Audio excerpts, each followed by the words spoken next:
Serious question. If you are done with reform as a result of what's been happening, who would you vote for then? Where does that leave you in that respect? The plot thickens over there at Reform HQ. We now have even a greater dividing line between what happened. Last night, Nigel Farage doubled down, talked about Rupert Lowe creating problems. Rupert came out fighting. He said all accusations against him are nonsense. And in the last hour, the Met Police have launched an investigation into Rupert Lowe over allegations of verbal threats. Again, Mr Lowe denies all of these claims. He's now instructed his lawyers to deal with this and said he's made them aware of my willingness to cooperate in any necessary investigation. So earlier today, there was a curious twist. It's full of kind of twists and turns. There's 7 staffers who've worked with Rupert very, very closely over time, sent an open letter declaring that he is a good, decent and honest man. They don't recognise the way he's being described as some kind of angry bully in any shape or form. And then again, we move to the next twist. Ben Habib, the former deputy leader of Reform, he famously fell out with Mr Farage a little while ago. Now, he's re-entered the ring, hinting, and it was a hint, that he and Rupert Lowe could set up a whole new party. He gave an interview with The Telegraph, and he said, ultimately, the reason I joined Reform and the reason I stood for Reform in Wellingborough is because the only way you can make a difference is electorally. He said, you've got to be at the ballot box and hold the electoral system to account. So I think the answer is yes when asked about whether he would consider some kind of pact. How would that pan out? Because you're now into the territory of dividing the right again. And then there's the members and the supporters. And this is interesting. I know you can't really, fully judge by social media, etc. But I see a lot of accounts that I either follow or follow me, and they come across the timeline of people that I think you could reasonably call, die-hard Reform members and supporters, those people who actively campaigned for the party, enthusiastically voted for the party, have continued to tweet and show support for the party. Those people who've kind of now gone by the wayside. I mean, I can't tell you how many of those people are done with Reform and pointing the finger at Nigel Farage on this, not on Rupert Lowe. Literally giving up their membership, saying, that is it. This is the final straw. This is not the party I want to be part of. It's not the party I voted for. Which brings us to that question then. How would you vote if you're done with Reform? How would you go in that direction? We know there's a by-election on the way in Runcorn and Helsby, triggered after professional left-wing half-wit and now street boxer Mike Amesbury decked a constituent and then got sent to jail for his troubles. Reform came second, by the way, at the general election. About 19% of the vote. They did incredibly well. They've had their eye on, before all of this debacle happened with Mr Lowe and Mr Farage, they'd already had their eye on this seat. Will that make a difference? Do you know, the smart money to me says I don't think it will. I think when push comes to shove, if you ask shall we say disgruntled or disappointed or devastated Reform voters who now feel really let down, I think for a number of reasons. I think the sense that a party that only has a handful of MPs could have split so spectacularly, and their 2 main players, not some backbencher you never heard of, their 2 main players. And we have to remember that Rupert Lowe was responsible, I think I've got this stat right, for 46% of all questions, written and verbal, that have been asked by Reform since the general election. 46%. That's how active Rupert Lowe was in really advancing. I mean, he was paid to be an MP. He was elected to be an MP. And boy, even if you don't like the cut of his jib, he has worked tirelessly on all of those areas that he thinks are absolutely crucial. Elon Musk came out a few months ago now and said that he's the man to lead the party. I think, to be honest, that's probably where the rot set in. He's a successful businessman. He doesn't take prisoners. He doesn't get involved in, tittle-tattle. I'm sure he isn't a guy that takes well to being told what to do. But nonetheless, you cannot in any way detract or dilute the passion for the very things that got him elected. And that's the point, isn't it?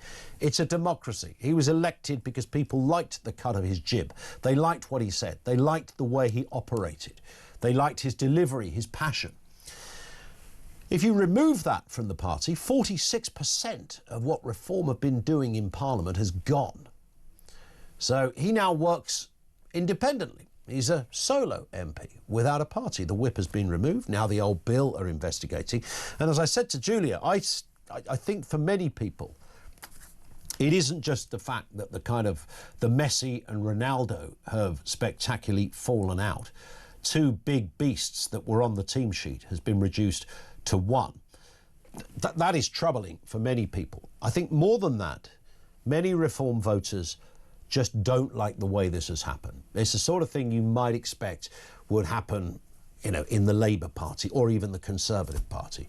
Reform don't rub along like this. They don't operate in this fashion. They're the kind of party that would sit down, have a few pints and work it out.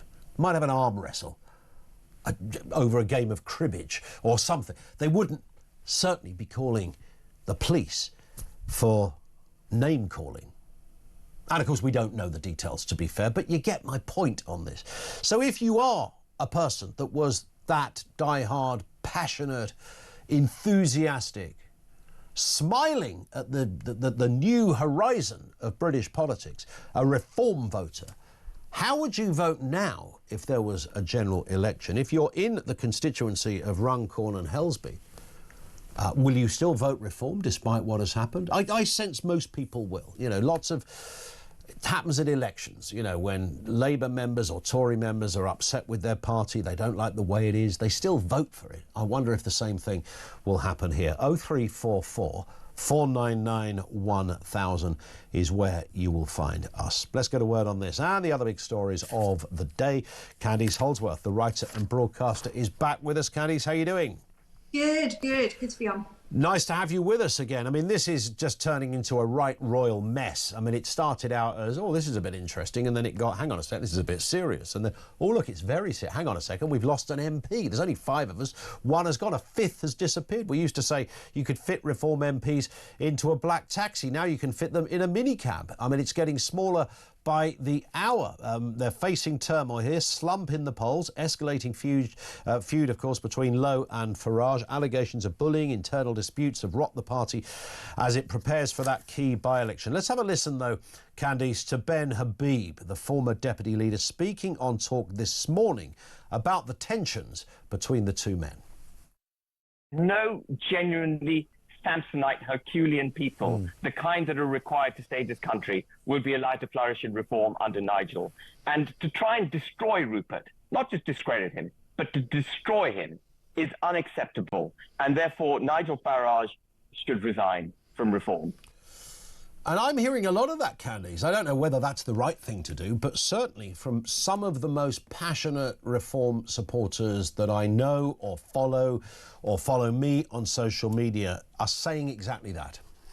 That's such an interesting point because you can look at this in one of two ways. So some people have said that the impact of this to Reform's support or growing support will be minimal because someone like Nigel Farage has huge name recognition, but someone like Rupert Lowe doesn't.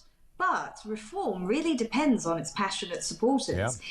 Really engaged supporters who are driving a lot of this growth and a lot of this momentum, and a lot of them are online. And where are Ben Habib and Rupert Lowe, very influential, online. They have massive followings. So when they start speaking out like this, people will listen to them because they're two very well-liked people. And I think the general perception is, why wasn't this sorted out behind closed doors? We hate to see this happening between people that we really like and we really respect. I do wonder whether this ultimately, in terms of people's electoral intentions, whether it ultimately does make a difference. When, push comes to shove, you go to the ballot box and you think, look, I know I got angry on Twitter about this. I know I said Nigel should resign. I know I said I'll never vote for them again. But when you're looking at that, there's the ballot paper in front of you. You've got all the names there. You're not going to tick Labour, probably not Conservatives or Lib Dem. Do you think people will just revert back to where their real passion is? I'm wondering with this Runcorn by-election whether the preferences are baked in, like you say. I mean, that's what they said they're going to do. They're not going to switch right now. I mean, that would just be too radical. It would be too much of a psychological shift. Yeah. So will they stick with Reform? I think we'll only be able to measure based on the results that come out. So if Reform significantly underperform, then I think we could quite reasonably say, okay, this had an impact. I think what will be difficult to interpret is if they lose by just a small amount, and then we won't really be able to, and it could be any number of factors. I think it's going to be over the longer term in terms of maybe much slower growth, a consistent drop in the polls, then we can maybe say confidently that this is having an impact. Yeah, indeed. And if you look at the current MP, Mike Amesbury, who, of course, decked a constituent in the street, he got a 14,000 majority or something. In all likelihood, Labour's vote is going to go down anyway, partly because of Fisty McDougall and his antics in the street after a beer, but also that, 6-7 months into a new government, it's been a bit tricky for Labour. His numbers will go down anyway. But there is a possibility that despite everything, Reform could still get this. They beat the Tories, so the Tories are likely to be nowhere in this by-election. I know, and a lot of people have been saying that the Conservatives must be loving this, a kind of unforced error. So, something that's not to do with them, they're instead who they're trying to manage, because they're, that's who they're losing support to on their right to reform. Fighting has broken out amongst them. It's a huge gift to the Tories. They don't even have to do anything. But you're right, this is very much a race between Labour and Reform, and it's between the two of them. And it will be interesting to see just how disillusioned Labour voters in the North are with Labour, and enough so that they still stick with Reform or maybe stay at home, or if Labour's going to be able to Labour will just lose just a little bit of support, not too much. I just think unless you have significant shifts, it's very difficult to interpret, to say confidently that this was the event that did it. I think that those sorts of the ability to link events, to causally and to correlate events like that is not easy. Indeed. Let's move to this story, Candice. Staggering, the gun-toting, Jew-hating Palestinian migrant that we're aware of might be able to remain in the UK due to human rights laws. This is Abu Wadi, arrested on Sunday, just 3 days after he crossed the channel from France in a dinghy. But Home Office guidelines restrict anyone being sent back to Gaza, which is where this character is from. Let's just remind ourselves, don't worry if you think the government aren't tough on this kind of thing, because they really are very, very tough indeed, Candice. And if you need any proof of that, have a listen to the Prime Minister. You will have helped to smash the gangs, secure our borders, and save countless lives.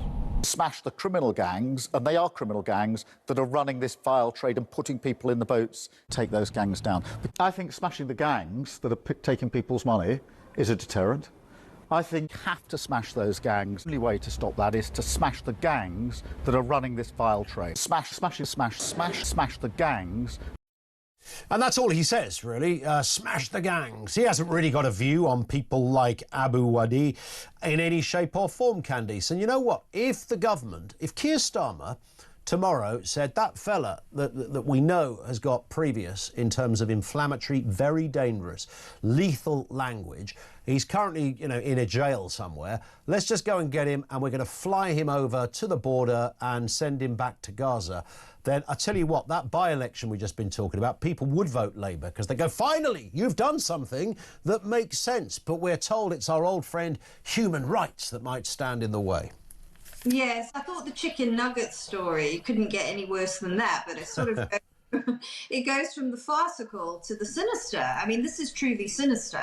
We know what this person is capable of and what his thoughts are based on his social media history. But how many people coming over think like this, have done terrible things, and we know nothing about them? Yep. And they're in. And I think that this strengthens what Robert Jenrick said, that, certain human rights laws should disapply to people who enter illegally. The fact is that we just have to be super, super, super tough. It has to be that if you arrive here by boat, you cannot stay in this country and you're not able to apply for all this human rights relief. We have to do that. Yeah. There is no other way to manage incentives. You can go on about smashing the gangs, but as long as you have all these pull factors, people will still keep arriving. Yeah. And if you come from a region where the government in that region are literally a terrorist organisation, then you've got zero chance. You know, sadly, whatever it is, I'm sure there's some desperate people who don't support that government that would rather get away from it.